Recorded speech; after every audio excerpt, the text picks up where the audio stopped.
कुणाल कामराच्या वादानंतर the habitat स्टुडिओचं स्पष्टीकरण आता समोर आलंय। कुणाल कामराच्या कंटेंटशी आमचा संबंध नाही तरी सुद्धा आम्हाला दोषी ठरवलं जातंय असं या स्टुडिओकडून स्पष्टीकरण दिलं गेलेलं आहे। ही दृश्य आपण सध्या पाहतोय। हा स्टुडिओ आहे जिथे कार्यक्रम झाला कुणाल कामराचा, जिथे त्याने हे शिंदेंसंदर्भातलं गाणं गायलं, त्यांची खिल्ली उडवली आणि त्यामुळे त्याची तोडफोड झाली। पण कामराच्या कंटेंटशी आमचा संबंध नाही असं स्पष्टीकरण स्टुडिओकडून दिलं गेलंय। आणखी तपशील घेऊयात। प्रतिनिधी चैतन्य गायकवाड आपल्याशी जोडले गेलेत त्यांच्याकडून। चैतन्य, या स्पष्टीकरणामध्ये स्टुडिओकडून आणखी काय काय सांगण्यात आलंय? निश्चितच आपण बघतोय की कॉमेडियन कुणाल कामरा याने एक सध्याचा व्हिडिओ सोशल मीडियावर व्हायरल होतोय आणि त्यात त्याने आक्षेपार्ह टिप्पणी केल्याचा दावा केला जातोय। अशा प्रकारचा आरोप देखील करण्यात आला आणि या संपूर्ण व्हिडिओवरून राजकीय गदारोळ देखील निर्माण झाल्याचं आपल्याला पाहायला मिळालं।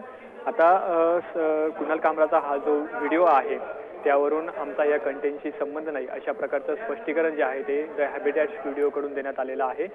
त्याचप्रमाणे जर कुणाच्या भावना निश्चित चैतन्य, आणि त्यामुळे आता या स्पष्टीकरणाचं पुढे काय होतं हे सुद्धा पाहावं लागेल। धन्यवाद माहितीसाठी।